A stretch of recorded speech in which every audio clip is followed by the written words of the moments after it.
Hello and welcome back to our podcast, Take Two. We're your hosts. I'm Lindsay. And I'm Stacy. And we're licensed therapists. And today we're talking all about confidence. We're going to share why it's important, how it impacts your life, and we're going to give you some skills on how to build confidence. How to create confidence. Mm-hmm. Before we start, why don't you tell us why did we pick confidence today? Lindsay has a story. I would love to break that down. Before I do that, I kind of have a bone to pick with you. Oh, this is a surprise. I'm a little mad at you. Why? What'd I do? Because every time you go on vacation, you send me a video of your housing. Oh, and I didn't send you? No, I got nothing. I didn't even take a video. We were in California. You were gone too, though. So maybe I was like your... But usually Stacy will literally... it's like a vlog. You're like the only one I send it to because I'm like, who wants to see this? I'm like, Lindsay will watch it. But like the other house was so cool that you stay in. I got nothing. This was cute too. It was roles reversed. I sent you stuff. You did. Okay, note to self. I will send you. I'm keeping tabs. Well, I told you to come, so... You did get an invite. That is true. Yeah, last minute, just show up. But why are we talking about confidence? Yeah, you're trying to push this off. Can't think of my words. Can't think of my words. I'm trying to avoid it. Thank you. We say that word all the time. So why are we talking about confidence today? Okay. Because I'm doing a TEDx Talk. Oh, when is that? April 22nd. Okay. Like 2 weeks, 3 weeks, 2 weeks. 3 weeks, yeah. And so I decided at 2 a.m. one night, I was up late because, we had talked about how we stay up late, and this is why you shouldn't stay up late. You get ideas. I got real confident in a moment, and I was like, I really want to get in public speaking. Why don't I just apply to do a TEDx Talk? Mm-hmm. Because that's what any rational person does. Mm-hmm. And so then I got it. Yeah. And then I was like, oh my goodness, so exciting. And then I realized it's an evolution. Where are you? Where are you now? And now I'm at the full-blown panic. Okay, mode. So we thought... Don't feel confident at all. Not feeling confident. Yeah. Let's break it down. And after talking to you, I felt like I've recognized that I didn't realize how unconfident I felt. Is that a word, unconfident? Yeah. Yeah, not confident. Not confident? Yeah, because I know I've been thinking about it a lot. We talk a lot about this, right? I've just been thinking, oh my gosh, I don't want to do this. This is going to be so hard. What if I mess up? I've just been visualizing myself forgetting what to say because you can't bring note cards up there. There's no teleprompter. I'm like, my anxiety is going to kick in. I'm going to go blank. And what I realized is I'm not feeling confident. That's what's happening. So today, we're going to talk about it. We're going to talk about it. Okay, and we're going to build you up and you're going to be feeling great. I'm going to knock out that TED Talk. Kill it. I'm sure that you will. But there are things that you can do, right, to feel better. Yeah, it's not going to happen on its own. I gotta actually do something. You're right, because you could just sit here and be like, oh God, I'm so nervous. I can't do anything. But no, guess what? You can. Good news. I keep thinking oh, I'll figure it out. Okay, but you have to figure it out. You have to do something to figure it out. Exactly. So before we start, what is confidence? I think basically confidence is just believing in yourself. You're feeling self-assured in your abilities. Mm-hmm. And it's trusting yourself. Yeah. And I think that normally you're a very confident person. So just to note, I think you can be confident in some areas. And then in some areas you lack confidence because you don't feel as strongly about your abilities. Maybe it's something you haven't done. Definitely. That's exactly how I'm feeling. Where I think other things I jump into and maybe I'm a little nervous because I didn't prepare. Or maybe I'm a little nervous just because you get nervous. But this one's different. I really feel because speaking you don't normally get. I get super nervous. Normally speaking, you're pretty solid because you have social media, your face. I'm used to it. Yeah, you expose yourself. So, okay, so just in general, before we get into the specifics of your talk, why is it so important to be confident?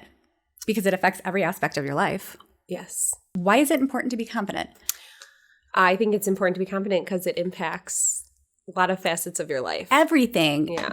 Positive relationships are tied to confidence. Job success is tied to confidence. Mm-hmm. I think you're hard pressed to find anything that being confident doesn't affect. Yes, definitely. So in a relationship, how would it show up, confidence or non-confidence? Yeah, I think when we're not confident, we often seek external validation. And I also think that we rely, which I guess is seeking external validation, but we sometimes are nervous to bring up certain topics. I get a lot of clients I work with where, especially my teens, where they're fearful of bringing up a topic because what if they're mad, or what if they don't think it's a big deal, or what if then they break up with me? It's like they're not confident enough to say like, I deserve this. It's not okay to treat me this way, which we talked about in our last episode. Yeah, like you can't have those hard conversations because you're so worried about how you'll be received. But then it's like you're not getting your needs met, or you're not sharing when something's not okay. Yes. Because you don't feel solid with yourself and how that'll land. And I also hear a lot of people talk about how maybe they don't go for things because they don't know if they're good enough, or it's scary, right? It's scary. And I want to stay in my safe space where I know what's expected and what's going to predictable. My bubble where I feel good. But your bubble where you feel good might not get you to where you want to go. Exactly. And I think part of that too, when you are not feeling as confident, you're more likely to fall into that comparison trap.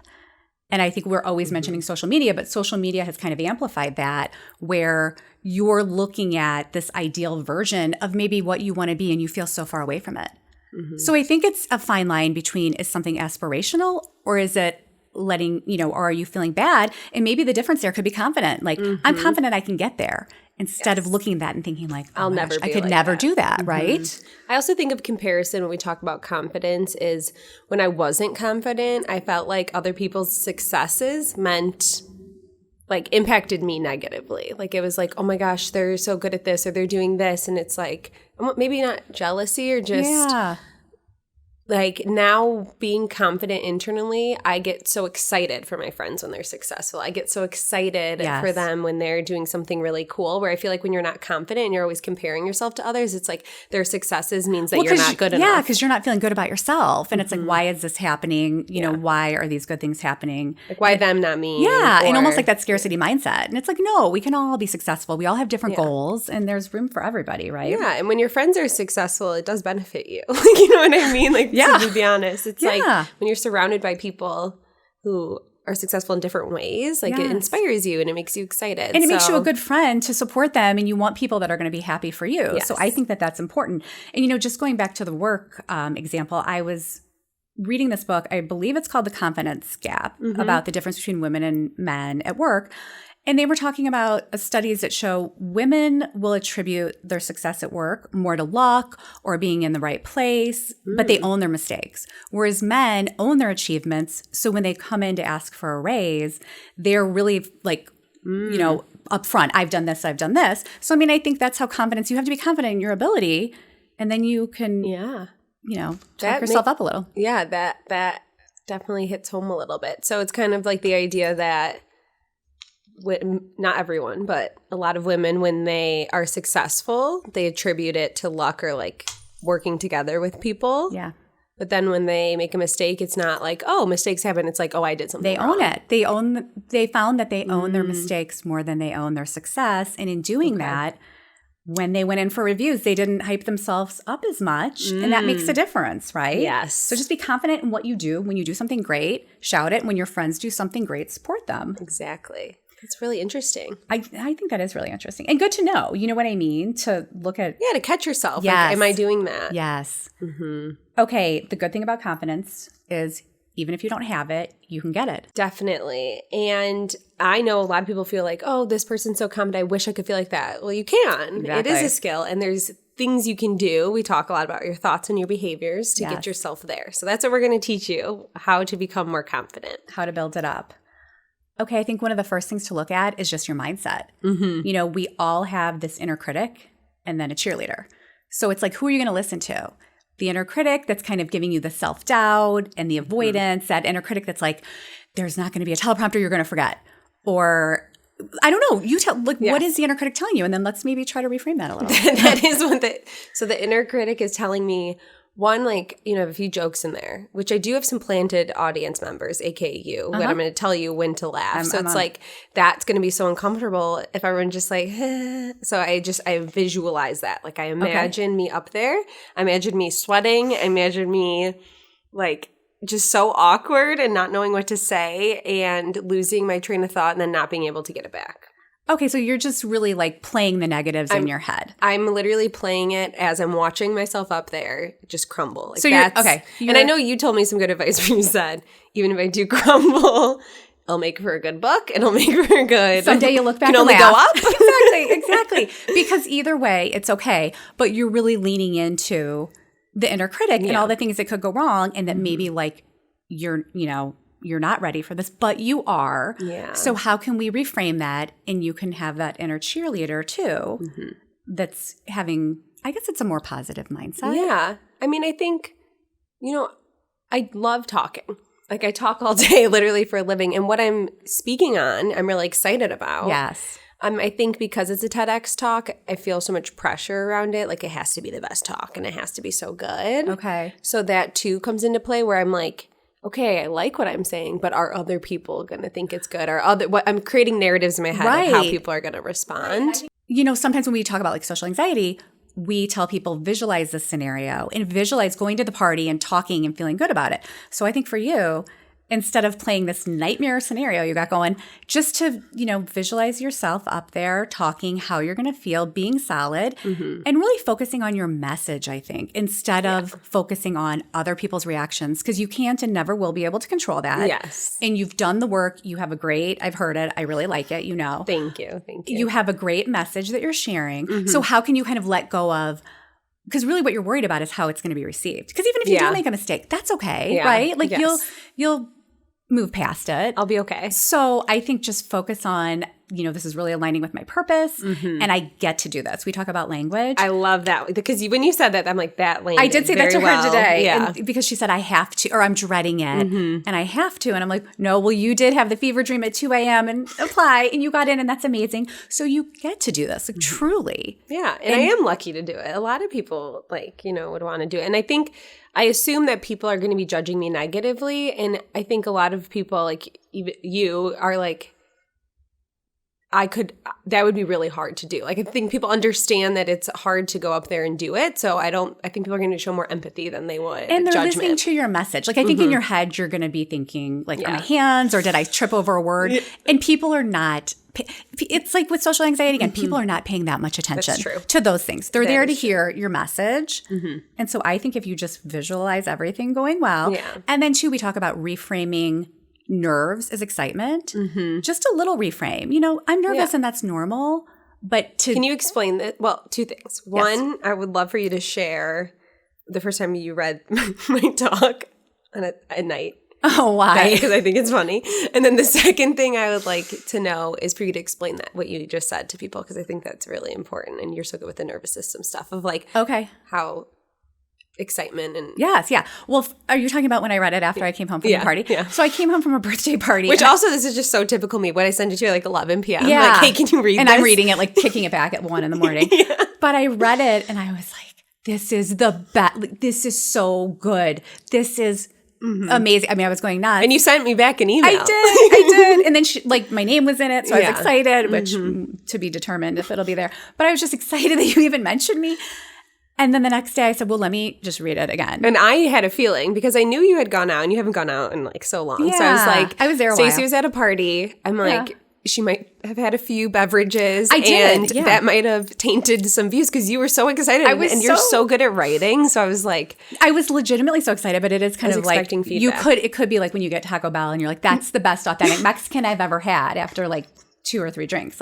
No. So I did what you said, and I looked at it in the fresh light of day. So I was like, can you reread it again to make sure? And I did, and I felt just as enthusiastic, but I really did kick back a very enthusiastic. I know, you were so sweet. I was so excited because I know you had a lot of ideas, and it just came together so beautifully. Thank you. So to go back to the anxiety piece. Quick plug for my TED Talk. That's I'm just kidding. As I'm like, please don't watch it. I'm so scared. And then I'm like, make sure you watch it. No, I think it's going to be so good. And I truly do think it's so well written, and I'm so excited about it. Okay. But going back to the nerves, it's how do you, everybody feels anxiety in their body different, but usually it's the stomach is like butterfly, you're hot, you're, tingling, you're. Can't stop thinking about it. Yeah, exactly. And how can you reframe that to be excitement rather than anxiety? Because they're the same physical feelings. So it's what is your mind telling you? What story? The only difference is context. So what story are you telling yourself about the way you're feeling? And I think saying I'm really anxious is different than saying I'm really excited. Yeah. And you're still nervous, and that's okay. Yeah. You're going to be nervous, but just how can you really lean into I'm excited and I get to do this? And I was thinking, my little middle school cheerleaders that I coach back a couple years ago, they made up a little saying called nerve-sighted. Like I'm nervous and excited mixed That's in cute. one. So I've I'm never I'm heard just that. a little nerve-sighted and I'm going to lean into the excited part. I think so. And acknowledge it's okay. Of course, you're going to be a little nervous. And then what about the day of? Let's talk a little bit about how can you actually show up looking and feeling confident. So when we talk about confidence building, we talk about the thoughts. So that's what I'm doing to prep myself. When we talk about actually how you look and the behaviors you do, the nonverbals, really, really help us feel confident. So to your point, some things that I really want to make sure that I have an outfit that I really – Maggie told me this weekend that I say outfit instead of outfit, and I'm very stuck on it. Outfit that I feel confident in, that I feel good in. Yes. It's going to have to be dark because I'm going to be sweating. Okay, that's all right. But I don't know. We'll figure it out. We'll shop. But making sure I feel confident with the way I look, making sure I have good posture. And we talk about, can I say something like about posture? That posture actually signals a stress response in your body, which I didn't realize. I thought it was just indicative of stress, like, you know, because I do not have the greatest posture. I'm working on it. But, you know, if you're slumped over, it actually like kicks up the stress response. So you'll go into a sympathetic stress response, the fight or flight. So you really do want to come out there, you know, good posture, looking at people, looking great, and just fake it till I make it. Exactly. And I think that is all really important stuff that sometimes we overlook. Yeah. And those are little tweaks that you can do today. You know what I mean? Like, I have my high schoolers, when they go to school, just when you're walking in the hall, try to walk with more, with your shoulders back more and more better posture. Adjust your body and your feelings will follow. I mean, there's different, you can always adjust your mind and then maybe your body follows, or sometimes really just showing up a certain way. Yeah. Another thing I want to say too about confidence is that because you mentioned mindset, I think you can use mindset, but it only gets you so far. Because with confidence, the way that you start to feel it is by taking action. So one thing that we like to tell people is just pick a goal and take a little small action to get there. What would an example of like building confidence through that be? I mean, I think of a couple different things. Like some of my clients, they're not as confident with like reaching out to people. I think you might be able to speak on this too. Like, let's say we were just talking about new moms, like someone who just has a baby, they might be feeling isolated or alone. Yeah. I think confidence can come from too, being able to like, you meet someone at the park and like texting them later, like, hey, do you want to go get coffee? Sure. Or at work, like when we talked about going in and like about your accomplishments, listing them out, practicing your posture, what you're going to say, and going in with those skills that we were just talking about to help you build your confidence, like taking steps like that. Yes, just whatever the little step is to get you to your goal. I mean, even thinking of the speaking engagement, you didn't start with a TED Talk. No. You've spoken at the library. You've spoken at schools. But, you know, for someone like me that's horrified of public speaking, my little step was to post on Instagram. Yeah. And to me, that felt so anxious. And I did it until I felt okay. And then I went and spoke at a school. And now we're doing the podcast. So it's just making those incremental goals and sticking to them. And if it doesn't work, that's okay too. Having that growth mindset of knowing I took an action and I will get there. Yeah. Like, again, with language, I'm not there yet. I'm not a good for me. I'm not a great public speaker yet.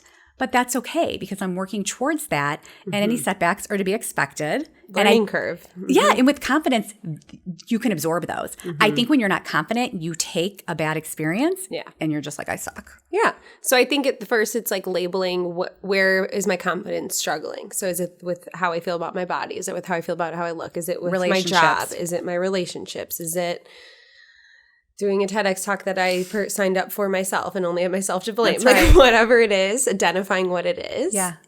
And doing like a take two moment. Yeah, just doing a little thing. And sometimes to look at like, what am I avoiding? For me, it was clear.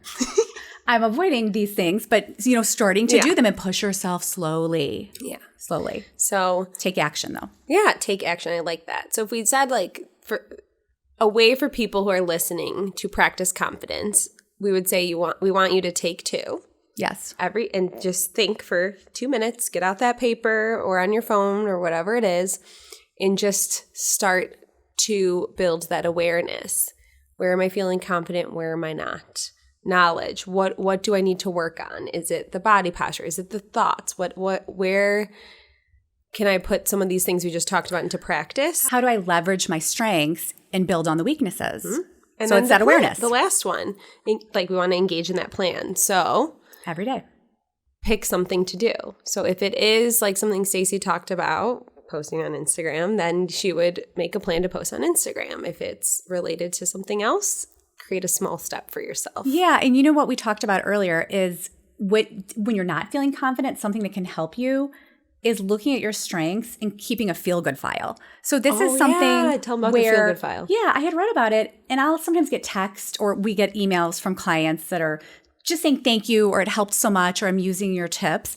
And I am starting to cut and paste them and put them in a note, because then on a day where you're feeling down or you're like, does this matter, or am I even doing the right thing? You can look at that, and then that can also help you look and see, okay, these are my strengths. I want to leverage those, but what do I have to work on? Mm-hmm. Exactly. And to your point, a lot of us, we're so stuck in the critic instead of the cheerleader or the coach. Yeah. And so when we think about the critic is constantly telling us how we need to do better, how we're not good enough, how we can improve this one thing, being able to lean into the cheerleader or the coach, this gives you evidence. Here's the proof that you are amazing and that you should feel confident.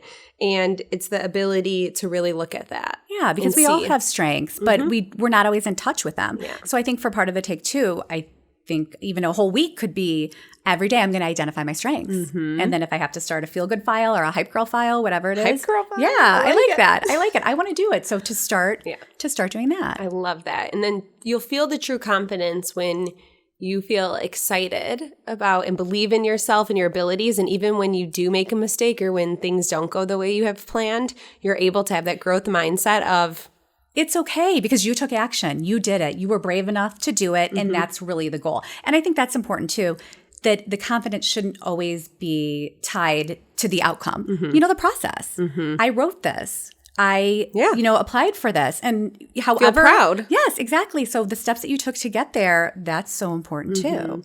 And the feeling of confidence is when you can make decisions for yourself and you know yourself so well and you believe in yourself. So I think about when I was coaching cheerleading and my parents are like, you have like 6 figures in student loans and you're choosing to volunteer coach a cheer team, Lindsay. Like, what are you doing with your life? Yeah. Well, I was in grad school, but I just in me was like, no, I want to do this. This is what I want to do. I had the confidence to say, I know myself and what I need better. Yeah. And I met you and I like – we talked about how important that has been for you, right? The fact that you did that. And if you weren't confident, you would have probably been seeking opinions and checking in with people. I would have listened to my parents. That's another thing with confidence. You can make decisions easier because you trust yourself. And I think why with decision, I'm like, feel like I'm going off on a little tangent here, but with decision making, that's another place you could take a small step instead of asking someone else, what should I do?